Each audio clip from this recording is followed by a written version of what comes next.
ನಮಸ್ಕಾರ ಸ್ನೇಹಿತರೆ, ಇಡೀ ದೇಶದಾದ್ಯಂತ ಇರುವಂತಹ ದೇಶದ ಎಲ್ಲ ಎಟಿಎಂ ಕಾರ್ಡ್ ಬಳಕೆದಾರರ ಆಗಮನಕ್ಕೆ ಹೌದು.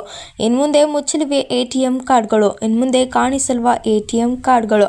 ಪ್ರಸ್ತುತ ಹೆಚ್ಚಿನ ಜನರು UPI ವಹಿವಾಟುಗಳನ್ನು ಬಳಸುತ್ತಿರುವುದರಿಂದ ಎಟಿಎಂಗಳ ಬಳಕೆ ಕಡಿಮೆಯಾಗಿದೆ. ಇದರಿಂದಾಗಿ ಎಟಿಎಂ ಆಪರೇಟರ್ಗಳಿಗೆ ನಿರ್ವಹಣಾ ವೆಚ್ಚ ಹೆಚ್ಚಾಗಿದ್ದು ನಗದು ತುಂಬುವ ಕೆಲಸಕ್ಕೆ ತೊಂದರೆಯಾಗುತ್ತಿದೆ ಸ್ನೇಹಿತರೆ. ಇದರ ಪರಿಣಾಮವಾಗಿ ಎಟಿಎಂಗಳಲ್ಲಿ ನಗದು ಕೊರತೆ ಉಂಟಾಗಿದೆ ಸ್ನೇಹಿತರೆ. ಇದೇ ಪರಿಸ್ಥಿತಿ ಮುಂದುವರಿದರೆ ಮುಂದಿನ ದಿನಗಳಲ್ಲಿ ಎಟಿಎಂ ಸೇವೆಗಳು ಸ್ಥಗಿತಗೊಳ್ಳುವ ಸಾಧ್ಯತೆಗಳು ತುಂಬಾ ಇದೆ ಸ್ನೇಹಿತರೆ.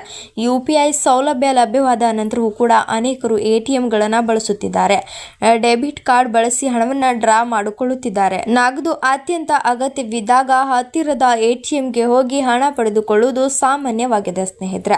ಹಾಗೆಯೇ ಡಿಜಿಟಲ್ ವಹಿವಾಟುಗಳು ಹೆಚ್ಚಾಗುತ್ತಿದ್ದರೂ ಕೂಡ ಎಟಿಎಂ ವಹಿವಾಟುಗಳು ಇನ್ನೂ ನಡೆಯುತ್ತಲೇ ಇವೆ. ಆದರೆ ಎಟಿಎಂಗಳ ಬಗ್ಗೆ ಒಂದು ಅಪಘಾತಕಾರಿ ಸುದ್ದಿ ಹೊರಬಿದ್ದಿದೆ ಸ್ನೇಹಿತರೆ. ಹಾಗಾದರೆ ಬನ್ನಿ ಆ ಅಪಘಾತಕಾರಿ ಸುದ್ದಿ ಏನು ಎಂದು ಸಂಪೂರ್ಣ ಮಾಹಿತಿಯನ್ನು ತಿಳಿದುಕೊಳ್ಳಲು ತಪ್ಪದೆ ಈ ಚಾನೆಲ್ ಅನ್ನು ಸಬ್ಸ್ಕ್ರೈಬ್ ಮಾಡಿ ಹಾಗೂ ಪಕ್ಕದಲ್ಲೇ ಇರುವಂತಹ ಬೆಲ್ ಐಕಾನ್ ಪ್ರೆಸ್ ಮಾಡಿ ಸ್ನೇಹಿತರೆ. ನಾವು ಕೊಡುವಂತ ನೋಟಿಫಿಕೇಶನ್ ಅನ್ನು ದಿನಾಲೂ ತಪ್ಪದೆ ನೋಡಿ ಸ್ನೇಹಿತರೆ.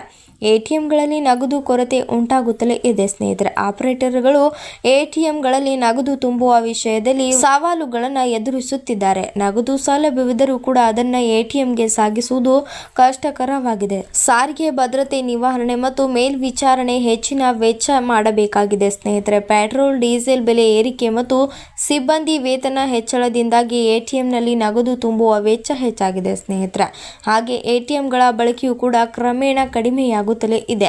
ಇದರಿಂದಾಗಿ ಆಪರೇಟರ್ಗಳಿಗೆ ಆದಾಯ ಕಡಿಮೆಯಾಗುತ್ತಿದೆ ಸ್ನೇಹಿತರೆ. ನಿರ್ವಹಣಾ ವೆಚ್ಚಗಳು ಹೆಚ್ಚಾಗುತ್ತಿವೆ. ಈ ಹಿನ್ನೆಲೆಯಲ್ಲಿ ಮುಂದಿನ ದಿನಗಳಲ್ಲಿ ಎಟಿಎಂಗಳಲ್ಲಿ ನಗದು ಕೊರತೆ ಉಂಟಾಗಬಹುದು ಎಂದು ಕಾನ್ಫೆಡರೇಷನ್ ಆಫ್ ಎಟಿಎಂ ಇಂಡಸ್ಟ್ರಿ ಹೆಚ್ಚಿಸಿದೆ ಸ್ನೇಹಿತರೆ. ಇದು ಆಪರೇಟರ್ಗಳನ್ನು ಪ್ರತಿನಿಧಿಸುವ ಸಂಸ್ಥೆಯಾಗಿದೆ. ಹಾಗೆ ಎಟಿಎಂಗಳಲ್ಲಿ ತುಂಬುವ ನಗದಿನಲ್ಲಿ ಭಾರಿ ಇಳಿಕೆ ಕಂಡು ಬಂದಿದೆ ಎಂದು ಈ ಸಂಸ್ಥೆ ಎಚ್ಚರಿಕೆ ನೀಡಿದೆ ಸ್ನೇಹಿತರೆ. ವರದಿಯ ಪ್ರಕಾರ ಮಾರ್ಚ್ ಮತ್ತು ಏಪ್ರಿಲ್ ತಿಂಗಳಿನಲ್ಲಿ ಎಟಿಎಂಗಳಿಗೆ ನಗದು ಅಗತ್ಯವು 94,000 ಕೋಟಿ ರೂಪಾಯಿಗಳಿಷ್ಟಿತ್ತು.